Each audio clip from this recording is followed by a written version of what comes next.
Hey guys, welcome back to The Media Couple. I'm Rory. And I'm Sophie. Where we break down Celebrity Traitors Week 4. Yes. That's right, we're back. And it's Halloween. So we are dressed up. I am Batwoman, and you are... Ron Weasley. Yeah. Then you're Ron Weasley. Yeah, I mean, a bit of a shame. We didn't, the Traitors' cloaks didn't arrive in time. But, they were ordered. We want you to be aware of that. I don't think they were, but, anyways. No. Okay, right. Anyway, let's get talking about the episode. Indeed, yes. It was a big one last week. It was huge. Last night. Yeah. Last night, yeah. I mean, okay, first of all, Jonathan is gone. Jonathan is gone. I think we can all He's safely say we saw that coming, though. Yeah, absolutely. I mean, I think that the big dog theory was in everyone's head. I don't think there was any way of him escaping it anymore. I genuinely think his luck just ran out in the end. But I think what's really interesting is it was Kat who put Jonathan's name. I think she had to. Yeah, I know, but his name was not being brought up again. This is the thing that I was thinking with the Traitors is, the reason they've been so good is because the Faithfuls have been really bad. Yeah, the Faithfuls have been terrible. Yeah. And the fact that for so long we've all been screaming Jonathan has surely got to go now. Yeah. And the fact that it was Kat who put Jonathan's name in the spotlight. Mm-hmm. I mean, at what point, are these Faithfuls gonna come into their own? Because Absolutely, we're at the end. Yeah. I mean, the finale is next week. Exactly. Yeah. I just think it was really interesting. But I mean, he had to go. And I think as well. I mean, the way he went out with that, the way he was like, "Oh, I'm a faithful." And then everyone was like, I know, that was brilliant. What? That was brilliant. And then he said, "To the Traitors." I know. That was very good. I think it was good, but I feel like Alan is walking a very, very thin line. I think Alan's not winning this game. No, you said after the end of the episode on Thursday night, you basically said there's no way that the Traitors are going to get through to the end. No chance. I think they're all done. Yeah. I think the Faithful have won.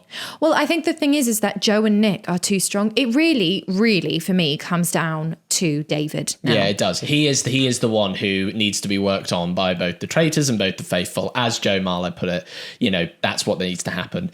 I mean, it's sort of run by a sort of play-by-play of how everything transpired. Yeah. Obviously, Lucy was killed by the Traitors. How did we feel about that? Lucy was killed. Yeah. Lucy was murdered at the game. The chessboard thing. She turned around and the Traitors were there, the three of them. Oh, sorry. Yeah. Okay, we can start that again. Yeah. Okay. Lucy was killed by the Traitors. Yes, she was. I'm not going to lie. I didn't think that was the cleverest move from them.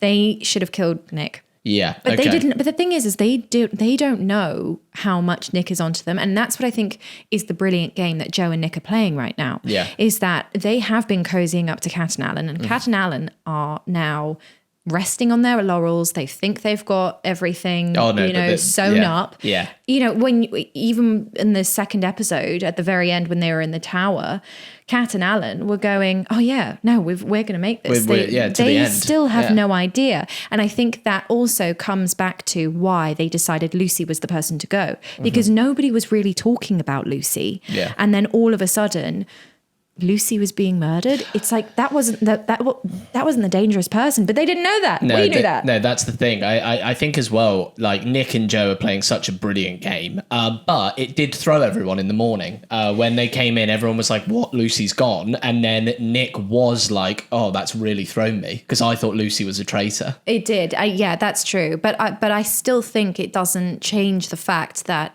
for the Traitors, that was their move, and they made the wrong choice. Yeah. They have made the right choice every single time up until that point. Yeah, and absolutely. I think when they picked... Getting a bit sloppy. Yeah, it almost feels like... But it feels like Alan's getting a bit sloppy now too. Yeah, I think he's just grown in confidence a lot. And that's the thing. The longer you're a traitor, going unnoticed in the game, it's like at the round table when they're like, "Alan, do you want to speak more?" And he's like, "Do you not feel like I speak very much?" And they're kind of like, "No, not really." Yeah, exactly. Which is very funny. I mean, there was a really funny moment as well. Let's not forget when Claudia said the game today is all about, might make you unbalanced. Yeah. And then Kate Garraway went, "I think the game has something to do with balancing."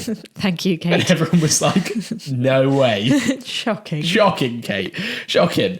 But can we talk a bit about Kate? We can talk Kate. And what happened with Kate. Obviously, Kate is gone as well now. She really came out punching at that round table against David. Yeah. I don't think we've seen on this series at least, anything that has been quite as fraught as their exchanges across the round table. Yeah. I feel like that was the moment which was really the like, oh, they might actually hate each other. Yeah, I mean, in this moment. I think I could see I think at that point, I don't know, but I think David just frustrated Kate in that moment, and Kate was like, enough's enough.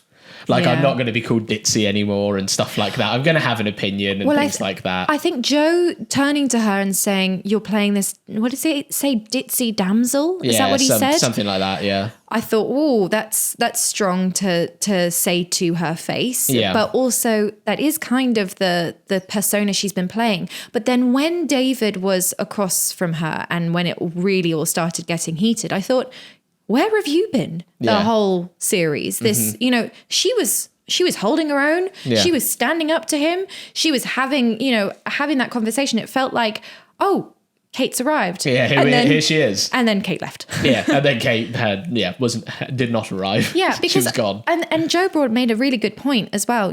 Kate's not ditzy. She does a very serious She's a broadcaster. Yeah, job, news journalist. A difficult job as well. So the fact that she's coming off as this, I think it's also maybe a little bit of a defense mechanism to sort of disarm people from her journalism background of being this really nice person. I think as well, she sort of said it at the banishment when she said, I've gone through years of being very serious and, not had some nice times where I wanted to do something a bit lighthearted in this, And ultimately, I think Kate's gameplay, because it's not the first time she's come under heat, actually got her nearly to the end. Yeah. So, she actually played it really, really well. I don't know about David. I personally think that, I don't think he's given enough. No, Alan and Kat have to put so much on David to sway his mind and get them on their side. But do they even know? I don't think they even realise that Joe and Nick are totally onto them. Because they're playing such a blinder by not really. Joe has been like the best at this game. I know. When at the very end, he literally was like, yeah, Kat and Alan.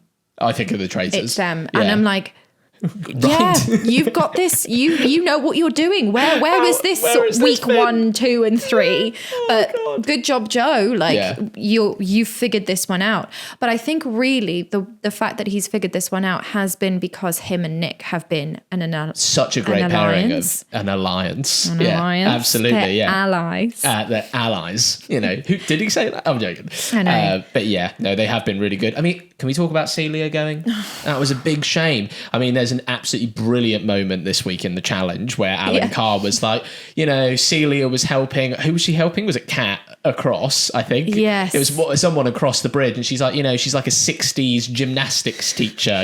She's like, spread your arms out, legs akimbo. Yeah.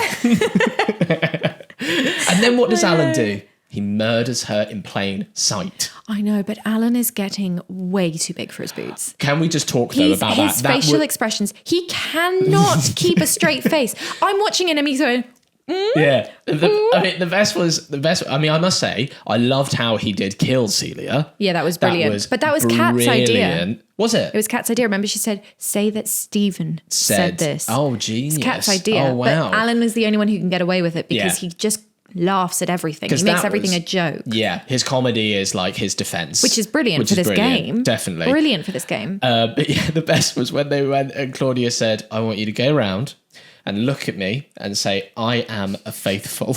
It got to Alan and he was just like, I'm a faithful. And he just burst out. I think that sealed the deal for him. Yeah, I think that's it. And then when they went up to the tower and they were both talking about it at the very end, Kat and Alan, and they were like, no. And he was like, oh, I think I might have, I'm done messed up because I laughed. And then Kat was like, no, because that's just you. I was like, you guys don't realise how much they're onto you. Yeah. I honestly think next week we are going to see Kat and Alan gone. I agree with you. I just think David, but the question will be, will David trust Nick and Joe? Or Kat and Alan? Well, no, because I think Joe and Nick will get David on side. I just have a feeling that's how it's going to play out. Yeah. But then will the three of them trust each other? I think that is going to be the key moment. Because Nick, here's what I would do. I mean, if you had the opportunity, say if they get the opportunity to murder anyone again, get rid of Joe Marlowe.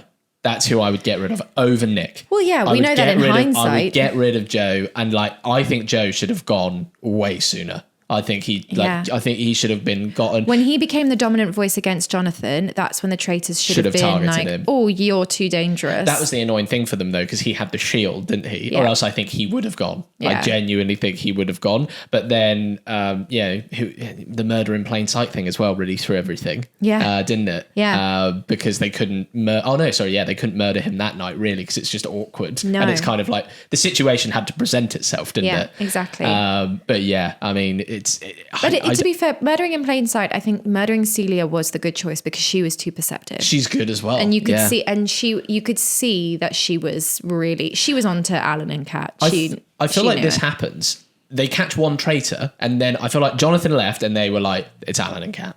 But also, at this point, when there's so few of them left, eyes are going to be on everyone, but surely. Nick's theory about, his strategy about who would make a good foil to Jonathan is a really clever way of looking at it because there's so few of them left. Yes, who would, from a producer's perspective, would you pick to pair with Jonathan? Yeah. You wouldn't pick... Kat. But you wouldn't, from that group of people. I mean, even picking Alan was a bit of a bold choice to put with Jonathan, but then, totally. You've got the big dog in what Jonathan was. Yeah, you've got the comedy man, Alan, who just provides entertainment, and then Kat, who's the quiet one. The quiet, younger one who kind of flies under the radar a little bit. I think will be protected. She struggled to defend herself a little bit around the round table. She said something about a duck or something that she was... Yeah, I was like, when she said it, I was like, Kat, why are we talking about ducks here?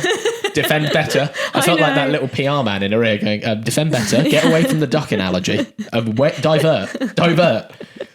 Bless her, I don't think that was her strongest Just start moment. singing. Start singing your songs. It wasn't her strongest moment. But I think also that didn't help because it probably confirmed to Nick and Joe. Yeah, you're a traitor because you can't really defend yourself in the way that.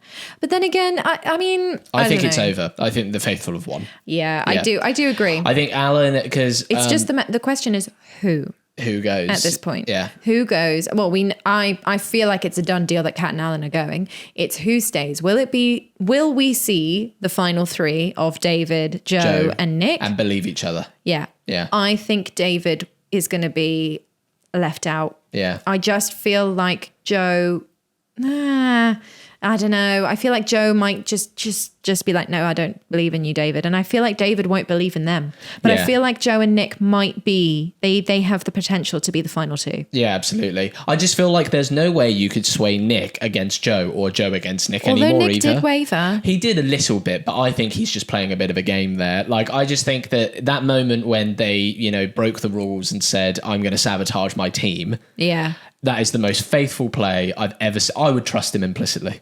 I would. Yeah, we'll have to wait and see. We will have to wait and see, but it's going to be a very special one next week. Indeed. The finale. Yeah. We're here, guys. We did it. What do you guys think? Let us know your thoughts below. We'd love to hear them.